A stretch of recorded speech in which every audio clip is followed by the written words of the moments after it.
Every time Luffy activates a new gear, he isn't just leveling up like a typical shonen hero. He is effectively trading his future years for immediate, overwhelming power. For over 2 decades, we have cheered as he pushed his rubber body to the absolute limit.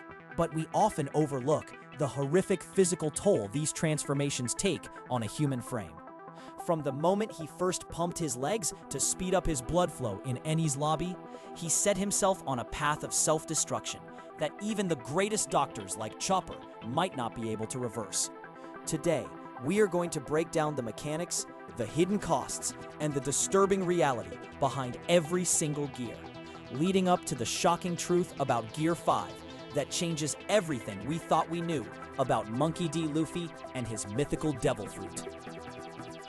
It all started with Gear 2, a technique that felt like a breakthrough, but was actually a high-stakes gamble with his cardiovascular system. By using his rubber limbs as pumps, Luffy forces his blood to circulate at a speed that would cause a normal person's heart to explode instantly.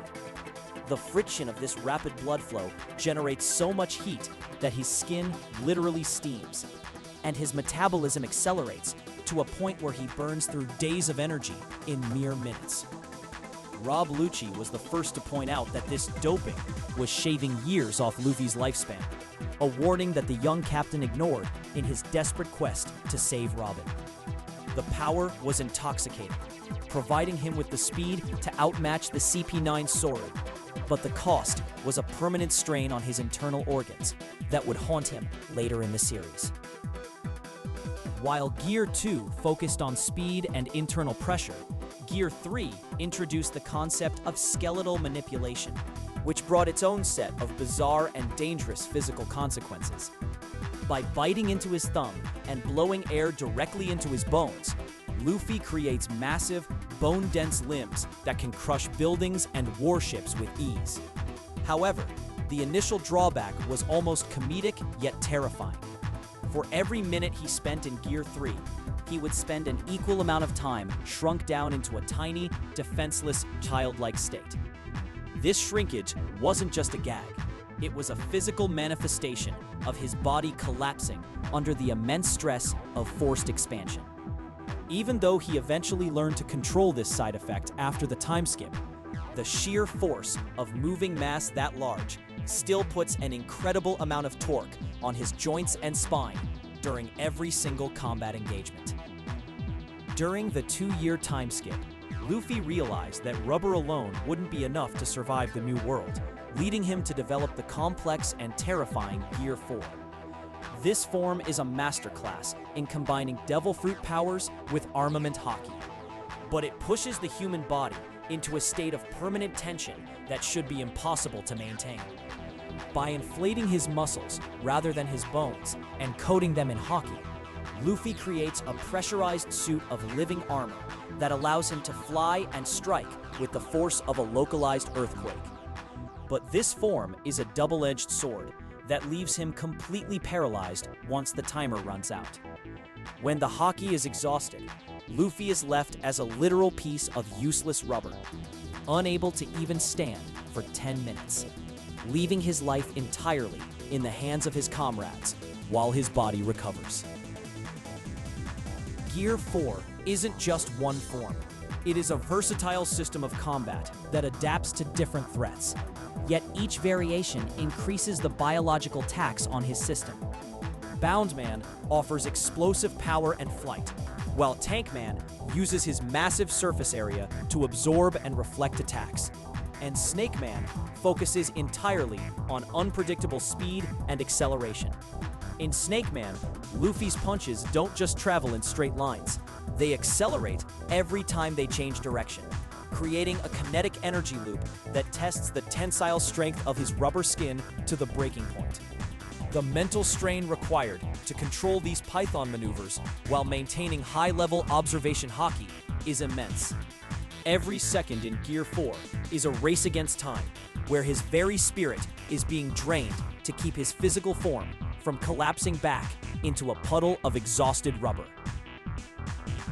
Many fans believe that time skip training made these forms safe, But the reality is that Luffy is still pushing himself far beyond what any human was meant to endure.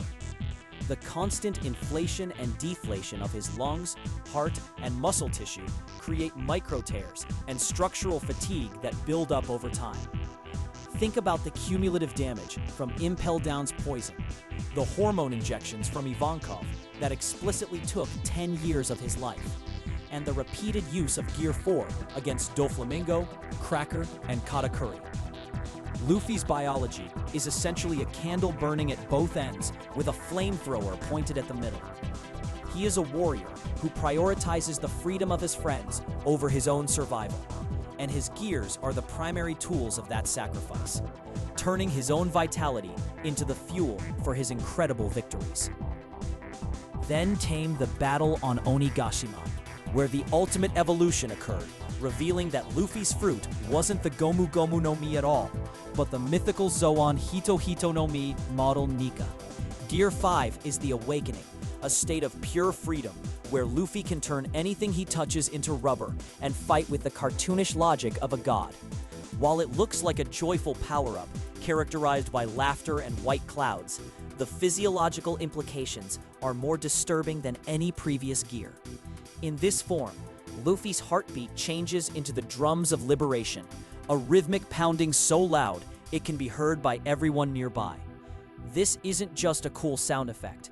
It is his heart being forced into a supernatural rhythm that keeps him fighting even when he should be dead, effectively overriding his natural biological limits through sheer divine will.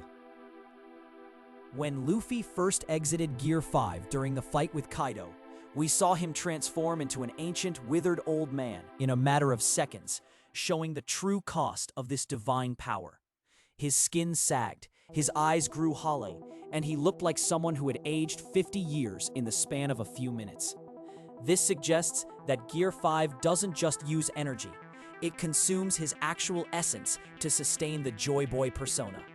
The white hair and glowing eyes are signs of a being that has transcended humanity. But Luffy is still a man of flesh and blood. The transition back to his normal state is a violent crash that shows how much the Sun God form demands from its host, proving that even the power of a god comes with a mortal price tag. There is also a psychological layer to these gears that many people miss, especially as we move into the endgame of the series. Each gear makes Luffy less human and more like a force of nature or a monster, culminating in Gear 5, where his personality is almost entirely overtaken by the laughing spirit of Nika. We know that Zoan fruits have a will of their own, and awakening a Zoan carries the risk of the user's personality being consumed by the beast within. As Luffy laughs hysterically while taking massive damage from Kaido, we have to wonder how much of that is Luffy, and how much of it is the ancient spirit of the fruit taking control. The ultimate gear might not just cost him his life, but his very identity as the boy from Fuchsia Village we once knew. When you look at the progression from Gear 2 to Gear 5, you see a clear pattern of escalating risk that mirrors the escalating stakes of the One Piece world. Gear 2 was a physical strain. Gear 3 was a structural imbalance. Gear 4 was a total energy drain. And Gear 5 is a fundamental alteration of his reality and soul. Luffy has always said he would do anything to become the Pirate King and protect his crew. And he has stayed true to that word by putting his own body on the line in ways that are truly horrific when analyzed scientifically. He is a character defined by his willpower, but even the strongest will can only carry a failing body so far before the internal damage becomes irreversible and the journey must end. What makes this so poignant is that Luffy is fully aware of these risks, but chooses to ignore them for the sake of his dream and his Nakama. He isn't a naive kid who doesn't understand the consequences. He is a man who has decided that a short life of absolute freedom is better than a long life of restriction. This philosophy is baked into every gear he develops, each one more powerful and more dangerous than the last. He is the sun that shines brightest before it eventually burns out, and the gears are the mechanism of that brilliance. We are watching a hero achieve the impossible at the cost of his own existence, making every fight a high-stakes drama where his life is the currency spent for every victory. As we approach the final saga, the question isn't just whether Luffy will find the One Piece, but whether he will survive long enough to see the world he helped change.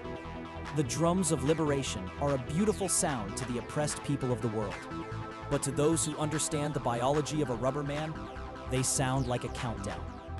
Every beat of that mythical heart is a testament to his resolve, but it is also a reminder of the fragility of the human vessel housing the power of a god. Oda has given us a protagonist who is literally dying to be free. And that realization adds a layer of weight and tragedy to every single punch he throws in his transformed states. We must also consider the role of Advanced Conqueror's Haki in tandem with these gears, as it provides a layer of protection that might be the only thing keeping him alive. By coating his rubber body in the highest form of Haki, he can prevent some of the external damage. But the internal pressure of Gear 5 is something Haki cannot fix. The clash between his divine fruit and his mortal limits is the central conflict of his physical journey. Whether he is bouncing as Boundman or warping reality in Gear 5, he is dancing on the edge of an abyss.